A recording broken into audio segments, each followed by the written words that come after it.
தேவன் இந்த புதிய ஆண்டிற்கு நமக்கு கொடுத்த வாக்குத்தத்தமான வார்த்தை ஆபத்துகளுக்கு தப்புகிற ஒரு வருஷமாயிருக்கும்.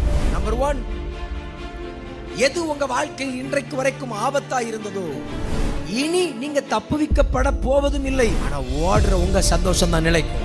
அவர்கள் ஏமாந்து போவார்கள். எப்படியெல்லாம் செஞ்சான் தெரியுமா? தன்னுடைய மகளை இந்த வருடம் நீங்கள் விசுவாசித்தார். 124வது சங்கீதம் அதனுடைய 7வது வசனம். வேடருடைய கண்ணிக்கு தப்பின குருவியை போல நம்முடைய ஆத்துமா தப்பிற்று, கண்ணி தெரித்தது, நாம் தப்பினோம். ஹல்லேலூயா. தேவன் இந்த புதிய ஆண்டிற்கு நமக்கு கொடுத்த வாக்குத்தத்தமான வார்த்தை கண்ணி தெரித்தது, நாம் தப்பினோம். இந்த ஆண்டு நீங்கள் ஒவ்வொருவரும் ஆபத்துகளுக்கு தப்புகிற ஒரு வருஷமாயிருக்கும். எத்தனை பேர் விசுவாசிக்கிறீங்க? அது மனுஷனால் வருகிற ஆபத்தா இருக்கலாம், சத்துருவின் வல்லமையினால் வருகிற ஆபத்தா இருக்கலாம், அல்லது வியாதி நிமித்தம் வருகிற ஆபத்தா இருக்கலாம், அல்லது நாமே போய் சிக்கிக் கொள்ளுகிற ஆபத்தாக கூட இருக்கலாம். எதுவாக இருந்தாலும் சரி, இந்த 2026 நீங்களும் உங்கள் குடும்பமும் உங்கள் பிள்ளைகளும் உங்கள் கணவனும் உங்கள் உடன் பிறந்தவர்களும் உங்கள் பேர பிள்ளைகளும் சகல ஆபத்துகளுக்கும் தேவன் உங்களை தப்புவிக்கிற ஒரு வருடமாய் இந்த புதிய வருடம் இருக்க போகிறது. ஹல்லேலூயா, ஹல்லேலூயா.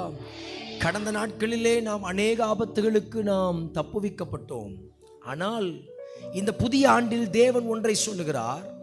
இன்றைக்கு வரைக்கும் நாம் ஆபத்துகளுக்கு தப்பித்திருக்கிறோம். திரும்ப ஒரு ஆபத்து. ஒன்னிலிருந்து நம்ம சேஃப் ஜோனுக்கு வந்துட்டோம் நினைச்சிருப்போம். இன்னொரு பிரச்சனை. ஏன் இப்படி தொடர்ந்து கொண்டிருக்கிறது? நமக்கு தெரியாமல், நாம் புரிந்து கொள்ளாத வகையில் சில கண்ணிகள் நம்முடைய வாழ்க்கையில் வைக்கப்பட்டிருக்கிறது. அவர் உங்களை தப்புவிக்க போகிற இந்த புதிய ஆண்டு, இந்த புதிய ஆண்டில் அவர் உங்களை ஆபத்துகளுக்கு தப்புவிக்கிறது எப்படி இருக்க போகிறது என்று சொன்னால், இனி ஒரு கண்ணி என்பது உங்களுக்கு வைக்கப்பட போவதும் இல்லை. ஏற்கனவே வைக்கப்பட்டதும் இனி நிலைக்கப் போவதும் இல்லை. ஹல்லேலூயா, ஹல்லேலூயா. உங்களுக்கு யாரோ ஒருவர் உங்க வீழ்ச்சிக்காக வலையை விரித்து காத்து கொண்டிருக்கலாம். நான் சொல்லுகிறேன், அவர்கள் ஏமாந்து போவார்கள், அவர்கள் சோர்ந்து போவார்கள். நான் சொல்றேன், இன்னைக்கு வரைக்கும் உங்களை நெருக்கடிக்குள்ளாக்கி கொண்டிருக்கிற, உங்களை அநேக உபத்திரவங்களுக்கு உட்படுத்தி கொண்டிருக்கிற, நீங்கள் ஆபத்துக்கு நேராக போய் சேருவதற்கு அநேக சூழ்நிலைகளில் காரணமாயிருக்கிற சூழ்நிலையானாலும் சரி, மனிதர்களானாலும் சரி, அல்லது வியாதியானாலும் சரி, எதுவானாலும் சரி, இந்த வருடம் தேவன் உங்களை சகல ஆபத்துகளுக்கும் விலக்கி பாதுகாப்பார். பாதுகாக்கிறதுக்கும் தப்பித்துக் கொள்வதற்கும் வித்தியாசம் இருக்கு. எத்தனை பேருக்கு நான் சொல்றது புரியுது? அக்கினி ஜுவாலையில தூக்கி போட்டு அது சேதப்படுத்தலைன்னா அதுக்கு பேரு பாதுகாப்பு. அக்கினி ஜுவாலைக்குள்ளேயே நான் போகலைன்னா அதுக்கு பேர் தான் நான் தப்பு வைக்கப்படுவது. எத்தனை பேருக்கு நான் சொல்றது புரியுது? ஹல்லேலூயா. இவ்வளவு நாள் நீங்களும் உங்க குடும்பமும் ஆபத்துகளில் பாதுகாக்கப்பட்டீர்கள். ஆனா இன்னைக்கு ஆண்டவர் சொல்றார், என் பிள்ளைகளை நான் ஆபத்திலிருந்து இனி தப்புவிப்பேன்னு சொல்லுகிறார். அப்படின்னா என்ன அர்த்தம் தெரியுமா? இனி உங்க வாழ்க்கையில் நீங்கள் ஆபத்துகளை சந்திக்க போவதே இல்லை. இந்த வருடம் நீங்கள் விசுவாசித்தால், நீங்க சந்தேகப்படாமல் விசுவாசித்தால், ஒரு சின்ன ஆபத்து, ஒரு சின்ன தீங்கை கூட இந்த வருடம் நீங்கள் சந்திக்க போவதே இல்லை. எதுவும் உன்னை சேதப்படுத்தாது, எதுவும் உன்னை நெருங்க போவது இல்லை. ஏனென்றால் உங்களோடு கூட இருக்கிற தேவன் சர்வ வல்லமை உள்ளவர். என் வாழ்க்கையில் எனக்கு வைக்கப்பட்டிருக்கிற கண்ணி தெரித்திருக்கிறது உண்மை. என்னை அவர் தப்புவிக்க போவது உண்மை. ஆனா நான் என்ன செய்யணும் தெரியுமா? நான் என்ன செய்யணும் தெரியுமா? வசனம் சொல்லுகிறது, வேடருடைய கண்ணிக்கு தப்பின குருவியை போல. ஒரு வேடனுடைய கண்ணியில் அகப்பட்ட ஒரு குருவி அது தப்பிச்சுன்னு வைங்களேன், அதனுடைய செயல்பாடு எப்படி இருக்கும் தெரியுமா? நான் கேட்கறது செயல்பாடு. சந்தோஷம் அந்த நேரத்தில் அதுக்கு இருக்கவே செய்யாது. பயத்தோட உச்சத்தில் இருக்கும். ஒரு வேடனுடைய கண்ணியில இருந்து தப்பின ஒரு குருவினுடைய செயல்பாடு முதல்ல எப்படி இருக்கும்னா, ஃபர்ஸ்ட் அந்த இடத்தை விட்டு எழும்பி ஓடிடும். ரெண்டாவது, அந்த இடத்தை விட்டு அது தப்பிச்சு ஓடுவதற்கு தன்னுடைய முழு சக்தியையும் அது பயன்படுத்தும். எத்தனை பேருக்கு நான் சொல்றது புரியுது? ஹல்லேலூயா. எப்படியாவது அது அந்த கண்ணியிலிருந்து அது தப்பிச்சிட்டுன்னு வைங்களேன், அதுக்கப்புறம் ஒரு இமைப்பொழுது கூட அது என்ன செய்யாது, அந்த இடத்துல இருக்கவே செய்யாது. அந்த இடத்தை விட்டு அது இன்னொரு இடத்துக்கு போறதுக்கு தன்னுடைய முழு சக்தியையும் அது செலவழிச்சு எவ்வளவு உயரத்தில் பறந்து போக முடியுமோ அவ்வளவு உயரத்தில் அது பறந்து போயிடும். ஹல்லேலூயா. எத்தனை பேருக்கு நான் சொல்றது புரியுது? மூணாவது, அந்த குருவி என்ன செய்யும் தெரியுமா? தனக்கு அடைக்கலமாயிருக்கிற இடம் எது என்பதை தேடி அந்த இடத்துல போய் சேரும் வரைக்கும் அது ஓய்ந்திருக்காது. அப்போ என் ஆண்டவர் இன்னைக்கு காலையில தேவன் தெளிவாய் உங்ககிட்ட பேசுறார். கண்ணி தெரித்தது, நாம் தப்பினோம். அப்படின்னா என்னன்னா, இனி கண்ணி தெரிக்க போறது இல்லை, இனி நீங்க தப்புவிக்கப்பட போவதும் இல்லை. ஆண்டவர் தெளிவா சொல்றார், கண்ணி தெரிச்சிட்டு பார், நீ தப்பிச்சிட்ட. இதுதான் இன்றைக்கு உங்களுக்கான நல்ல செய்தி. இந்த செய்தியை சொல்லிட்டு ஆண்டவர் இன்னைக்கு காலையில உங்ககிட்ட ஒன்ன சொல்லுகிறார். குருவி தப்பிச்சிட்டுனா என்னெல்லாம் செய்யுமோ அதெல்லாம் நீ செய்ய தொடங்கிருன்னு கர்த்தர் சொல்லுகிறார். ஹல்லேலூயா, ஹல்லேலூயா. தப்பிச்ச குருவி அதுக்கப்புறம் அந்த இடத்துல இருக்காது. நம்பர் 1, எது உங்க வாழ்க்கையில் இன்றைக்கு வரைக்கும் ஆபத்தா இருந்ததோ அந்த இடத்துல, அந்த சூழ்நிலையில இனி நீங்க இருக்க கூடாது என்று தேவன் சொல்லுகிறார். ஹல்லேலூயா. எத்தனை பேருக்கு நான் சொல்றது புரியுது? ரெண்டாவது, ஆண்டவர் இன்னைக்கு உங்ககிட்ட ஒண்ணு சொல்லுகிறார். அந்த குறிப்பிட்ட காரியத்தை விட்டு வெளியே வருவதற்கு உங்களை வெளியே கொண்டு வந்துட்டார். இப்போ நீங்க அதுல சிக்கிட்டு இருக்கல. நீங்க எப்படி இருக்கீங்களா தெரியுமா? தப்பிச்ச குருவி தான் தப்புவிக்கப்பட்டதினுடைய மேன்மையை உணராம அதுலயே இருந்த அந்த குருவிக்கு என்ன ஆகும்? ஆபத்து வராது, போட்டு தள்ளிடுவான். அதுக்கப்புறம் கண்ணிலாம் வைக்க மாட்டான், தலையிலே போட்டுருவோம். கர்த்தர் இன்றைக்கு உங்களை தப்புவித்திருக்கிறேன் என்கிற ஒரு நல்ல செய்தியை சொல்லுகிறார். அதே ஆண்டவர் இன்னைக்கு உங்ககிட்ட ஒன்று ஆலோசனையா சொல்றார். அந்த காரியத்தை விட்டு எழும்பி வெளியே வருவதற்கு எவ்வளவு உங்களுடைய பலனை நீங்க பயன்படுத்த முடியுமோ அவ்வளவு பலனை பயன்படுத்தி நீங்க என்ன செஞ்சிடணும் தெரியுமா? அவ்வளவு பலனை நீங்க பயன்படுத்தணும். ஹல்லேலூயா. மூணாவது, ஆண்டவர் உங்ககிட்ட ஒன்ன சொல்லுகிறார். என்ன தெரியுமா?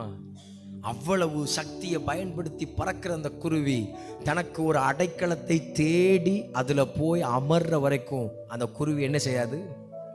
ஓய்ந்திருக்காது.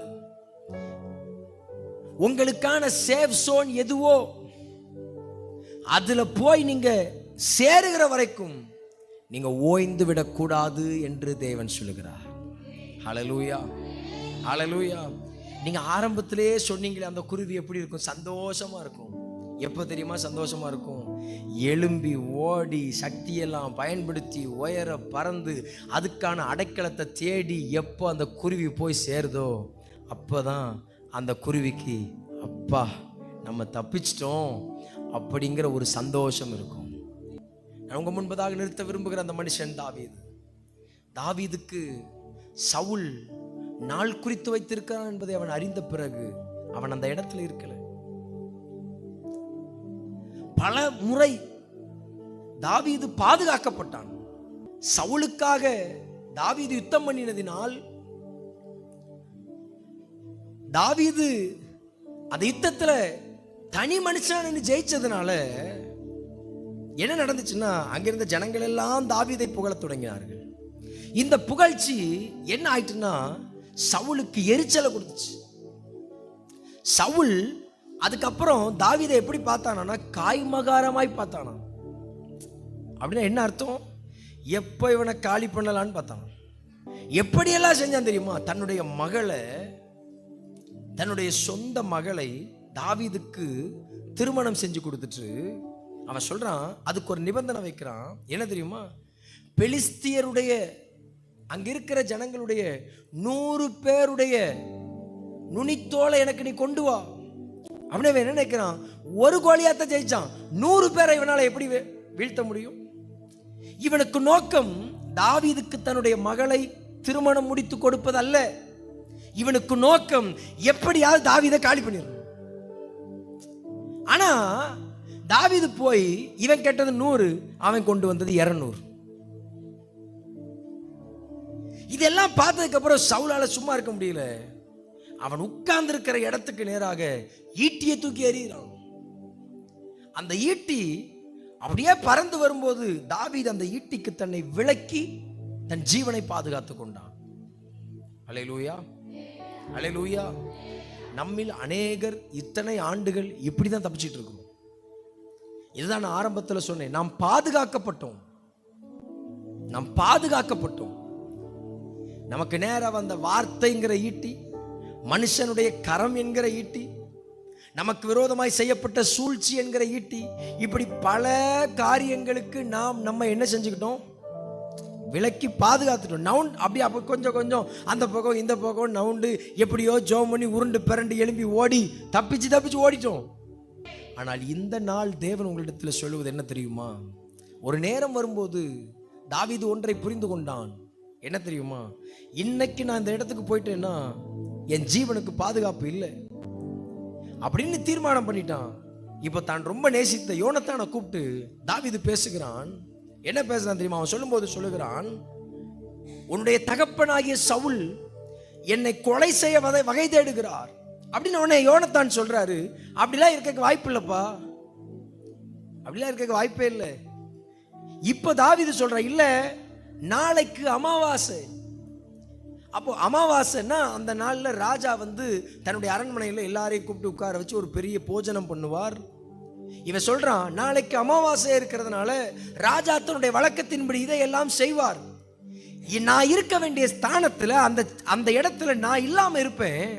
அதை குறித்து உன் தகப்பன் மூர்க்கம் கொண்டானேயானால் அவர் என் ஜீவனுக்கு குறிவைத்திருக்கிறார் என்பதை நீ அறிந்து கொள்ளுன்னு சொல்லிட்டு தாவீது என்ன செஞ்சான் தெரியுமா?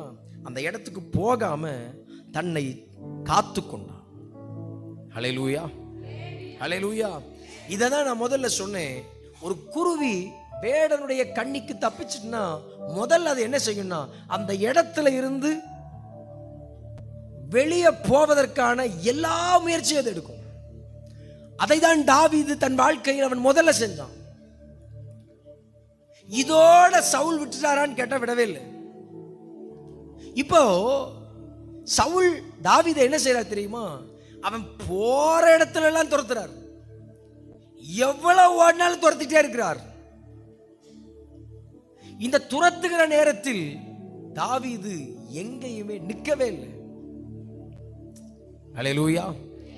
இன்னும் சவுல தாவீது கையில் ஆண்டவர் ஒப்பு கொடுத்த போது கூட அந்த மனுஷன் என்ன செய்யலைன்னா சவுலுக்கு விரோதமாய் தன்னுடைய கையை நீட்டவே அவர் யோசிச்சார்.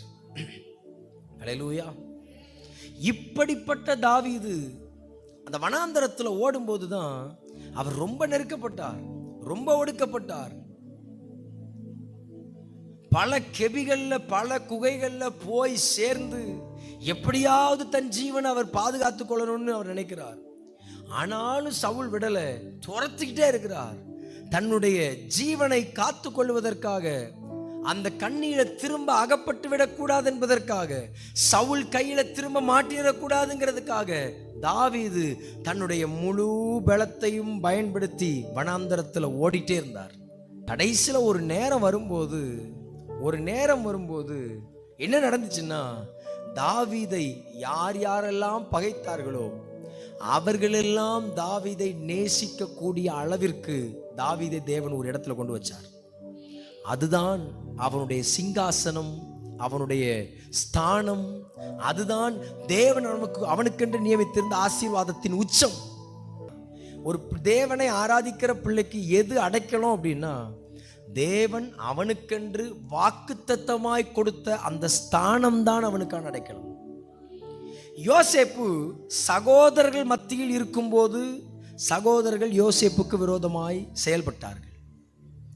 யோசேப்பு போத்திபார் அரண்மனைக்குள் இருக்கும்போது அவன் செய்யாத தப்புக்கு அவன் தண்டனை அனுபவிச்சான்.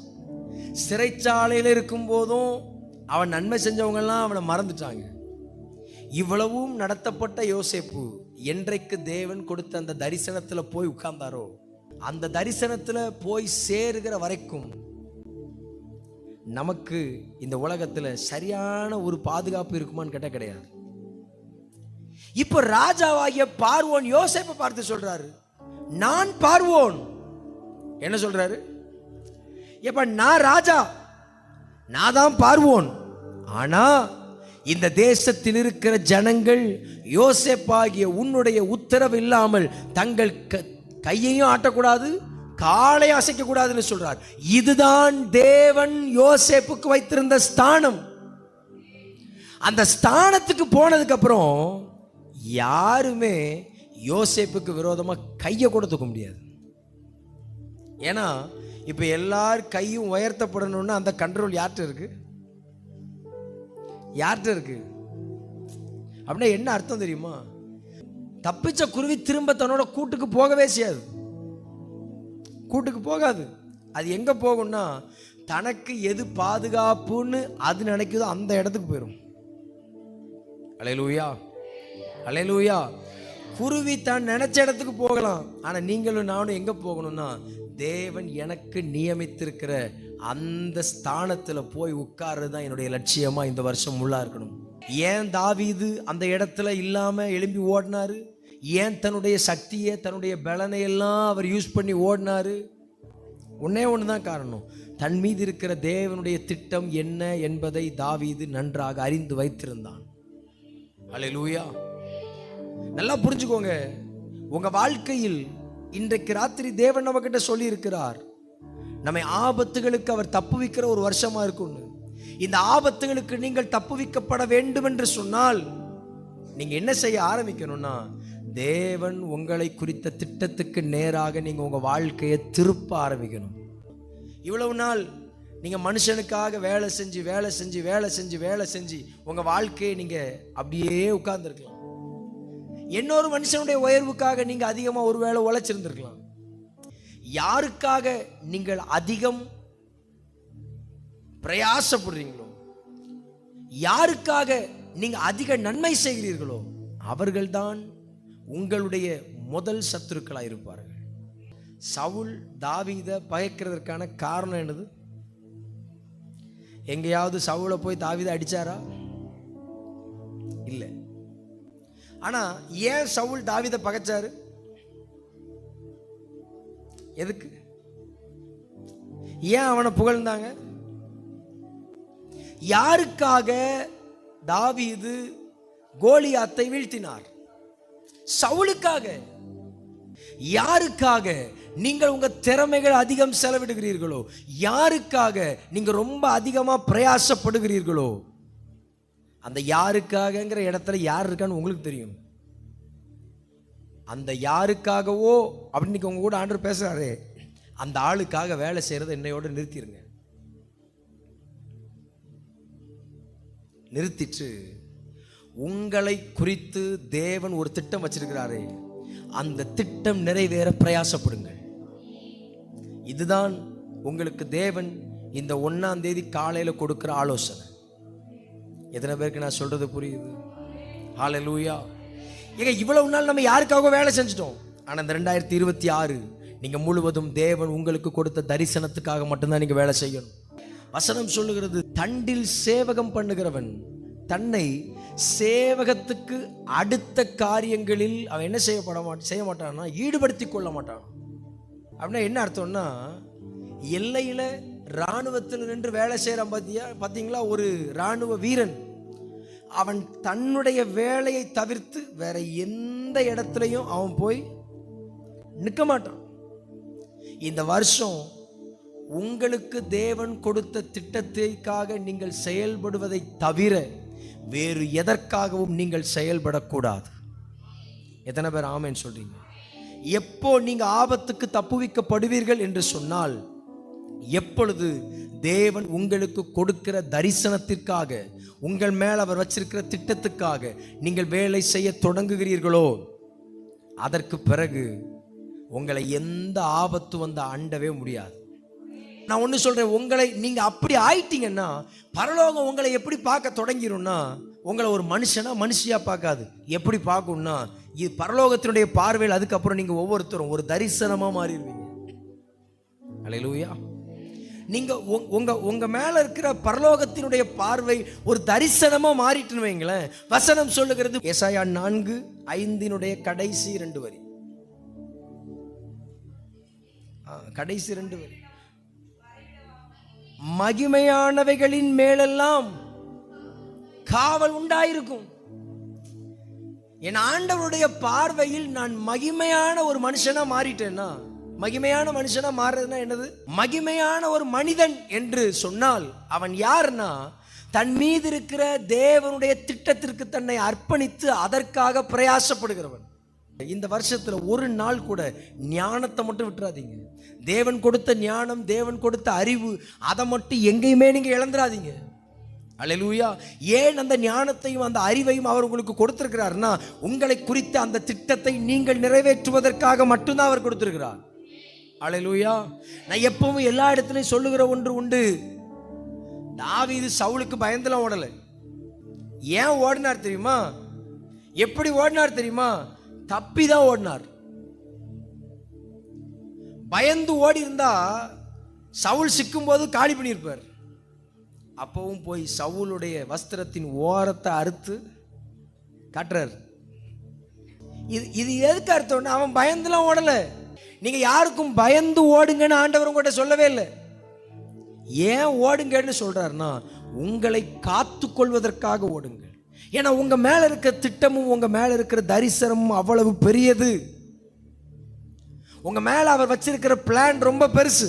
நல்லா புரிஞ்சுக்கோங்க. இந்த புதிய வருஷம் தேவன் உங்களை பாதுகாக்கணும்னா, நீங்க உங்களுக்கு தேவன் கொடுத்திருக்கிற ஞானத்தை கண்டிப்பா பயன்படுத்தி தான் ஆகணும். அல்லேலூயா, அல்லேலூயா. தாவீதால ஏன் இப்படி பாட முடிஞ்சிச்சு? மனுஷர் என்னை நெருக்கி வரும்போது கர்த்தர் என் பக்கத்தில் இராவிட்டால், கர்த்தர் ஒருவரே என் பக்கத்தில் இராவிட்டால் அவர்கள் என்னை என்னெல்லாமோ செஞ்சிருப்பாங்கன்னு ஏன் சொல்ல முடிந்தது? இதை சொல்றதுக்கு தாவீது ஏன் இருந்தாரு? இன்னும் சொல்லிட்டு அப்படியே சொல்றாரு, வேடருடைய கண்ணிக்கு தப்பிய குருவியை போல எங்கள் ஆத்துமா தப்பிட்டு கண்ணி தெரித்தது, நாம் தப்பினோம்னு ஏன் அவரால் பாடி வைக்க முடிஞ்சது?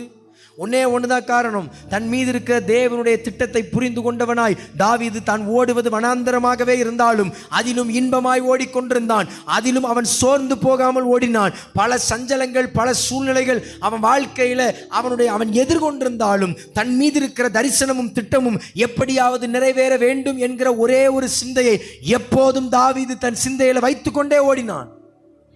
ஹல்லேலூயா, ஹல்லேலூயா. நான் சொல்றேன், உங்க ஓட்டத்தில் நீங்க தனியா ஓடலைங்க. இப்படி எல்லாம் ஓடின தாவீது தான் எழுதி வைக்கிறார், கர்த்தர் என் வலது வருஷத்தில் இருக்கிறபடியால் நான் அசைக்கப்படுவதில்லை. எங்க என் பக்கத்தில் கர்த்தர் இருக்கிறாருன்னா நான் ஓடணுமா நிக்கணுமா? நிக்கணும். ஆனா தாவீது ஓடிக்கிட்டே ஒன்னு எழுதுறார், கர்த்தர் என் வலது வருஷத்தில் இருக்கிறபடியால் அசைக்கப்படுவதில்லை. என்ன லாஜிக் இருக்குதுல? நான் வனாந்தரத்திலேயே ஓடினாலும் சரி, நான் கண்ணீரின் பள்ளத்தாக்கிலேயே உருவ நடந்தாலும் சரி, எத்தனை சத்துருக்கள் என்னை துரத்தினாலும் சரி, நான் ஓடுவது ஏன் ஓடுறேன்னா, என் தரிசனம் பாதுகாக்கப்படுவதற்காக ஓடுறேன். என் மேல இருக்கிற தேவ திட்டம் பாதுகாக்கப்படுவதற்காக ஓடுகிறேன். அப்படி நான் ஓடுவதினால் கர்த்தர் என் வலது வருஷத்தில் இருக்கிறார், அதனால் நான் அசைக்கப்படுவதில்லை. அல்லேலூயா. உங்களை துரத்துறவங்க சந்தோஷப்படலாங்க, அந்த சந்தோஷம் நிலைக்காது. ஆனா ஓடுற உங்க சந்தோஷம் தான் நிலைக்கும். தாவீது ஓடணும்னு தீர்மானம் பண்ண பிறகு தான் யோனத்தானை எப்படி சிநேகித்தான தெரியுமா? தன் ஆத்துமாவை போல சிநேகித்தான. யாரு? தாவீது. வசனம் சொல்லுகிறது, யோனத்தானுக்கும் தாவீதுக்கும் இருந்த சிநேகம் ஸ்திரீகளின் சிநேகத்தை விட அதிகமா. இவ்வளவு சிநேகித்த யோனத்தானையும் தாவீது விட்டுட்டு ஓடினார். அல்லேலூயா, அல்லேலூயா. அப்படின்னா என்ன அர்த்தம்? என் ஸ்தானத்தை காத்துக்கொள்ள தேவன் எனக்கு கொடுத்த தரிசனத்தை, வாக்கு தத்தத்தை நான் பெற்றுக்கொள்வதற்கு என்னை எந்த உலக சிநேகமும் என்னை இழுத்துடக்கூடாது. யோனத்தானும் சேர்ந்து தாவீது கூட காட்டுக்கு போயிருந்தாருன்னு வைங்களேன், அவரும் பாதுகாக்கப்பட்டிருப்பார். உங்க தரிசனத்துக்கு இடையூறா எந்த சிநேகம் வந்து நின்னாலும் அதை நம்ம விட்டு தான் ஆகணும். எத்தனை பேர் ஆமேன்னு சொல்றீங்க? ஹல்லேலூயா. எத்தனை பேர் ஆமேன்னு சொல்றீங்க? இதையும் நான் இப்படி சொல்றேன், அந்த குருவி வேடனுடைய கண்ணிக்கு தப்பி ஓடிச்சு பார்த்தீங்களா? ஏன் அந்த வேடனுடைய கண்ணில போய் முதல்ல சிக்கிச்சு?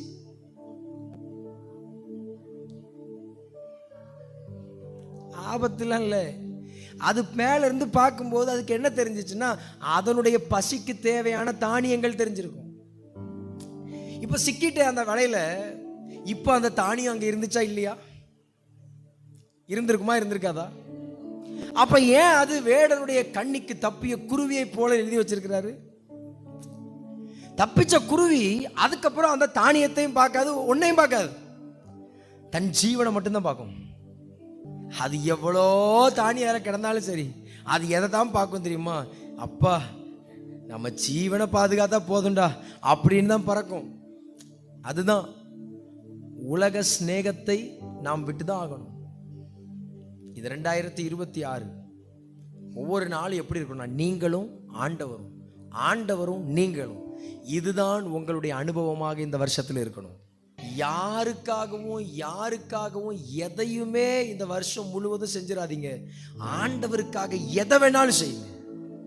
ஹல்லேலூயா. இது புத்தாண்டு வாக்குத்தத்த செய்தி உங்களுக்கு என்ன தெரியுமா? உங்களை அவர் தப்புவித்து விட்டார்.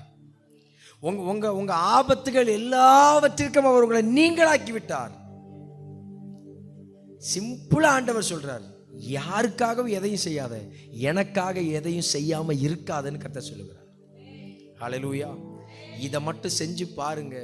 நீங்க ஒவ்வொரு நாளும் நீங்க சொல்லுவீங்க, தேவன் என்னை அந்த பொல்லாத மனுஷன் கைக்கு தப்புவித்தார், தேவன் என்னை அந்த ஆபத்துக்கு தப்புவித்தார் அப்படின்னு நான் சொல்றேன். நீங்க ஒவ்வொரு நாளும் இதை சொல்ல தேவன் உங்களுக்கு உதவி செய்வார். ரொம்ப எளிமையா உங்களுக்கு புரியுற மாதிரி ஆண்டவர் இன்னைக்கு பேசியிருக்கிறார். ஒரு குருவி வேடனுடைய கண்ணிக்கு தப்பினதை போல அது என்னென்னலாம் செய்யுமோ அதெல்லாம் இந்த வருஷத்துல செய்ய தொடங்கிருங்க. ஹல்லேலூயா. நான் விசுவாசிக்கிறேன், நீங்கள் நம்பி இருக்க அவர் உங்களுக்கு சொன்ன வார்த்தைகள் அத்தனையும் இந்த வருடத்துல அவர் நிறைவேற்றி முடிப்பார். தேவன் உங்களுக்கு கொடுத்த அத்தனை வார்த்தைகளையும் அவர் நிறைவேற்றுவார். உங்க நம்பிக்கை அவர் கனப்படுத்துவார். எத்தனை பேர் ஆமென் சொல்றீங்க? ஹல்லேலூயா. உங்களுக்குன்னு அவர் கொடுத்த வாக்குத்தத்தங்கள் ஒன்றும் சூறையாடப்பட போவது இல்லை. ரொம்ப ஞானமாய் இந்த வருடம் ஒவ்வொரு நாட்களையும் நீங்கள் செலவிட இப்போதே தீர்மானம் பண்ணுங்கள். ஒவ்வொரு நாளும் ஜெபத்தோட உங்க நாட்களை தொடங்குங்கள். ஒவ்வொரு நாளும் தேவ சமூகத்தில் அமர்ந்திருங்கள். உங்க வேலை நேரம் போக மீதி நேரங்கள்லாம் முழுக்க தேவ பிரசன்னத்தில் உட்கார்ந்துருங்க. இந்த வருஷம் இந்த 1ஆம் தேதியில இருந்து இதை உங்க வாழ்க்கையில் நீங்க அப்பியாசப்படுத்த தொடங்குங்கள். நான் சொல்றேன், தேவன் ஒவ்வொரு நாளும் உங்களை சாட்சி சொல்ல வைப்பார். தேவன் உங்க தலையை உயர்த்துவார். நீங்க வெட்கப்பட்ட இடத்துல கர்த்தர் உங்க தலையை உயர்த்துவார். எங்கெங்கெல்லாம் அவமானப்பட்டீங்களோ அங்கெல்லாம் தேவன் உங்க தலையை உயர்த்துவார். யாரெல்லாம் நீங்க அழிஞ்சு போறதை பார்க்க காத்திருக்கிறாங்களோ அவங்க கண்ணுக்கு முன்னால தேவன் உங்களை வாழ வைப்பார். ஹல்லேலூயா. தாவீதினுடைய அழிவை காண காத்திருந்த கூட்டம் அநேகம். ஹல்லேலூயா. ஆனா தாவீது அழிஞ்சு போகவே இல்லை. தாவீது சிங்காசனத்துக்கு உயர்த்தப்பட்டதுதான் எல்லாரும் பார்த்தாங்க. ஹல்லேலூயா. எவ்வளவு பெரிய கூட்டம் உங்களுடைய அழிவை காண காத்திருந்தாலும் இன்னைக்கு நான் சொல்றேன், அந்த அவர்கள் காத்திருக்கிற அந்த காத்திருப்பு அது நடக்காமலே போகும். தேவன் உங்களை நிச்சயமா உயர்த்துவார்.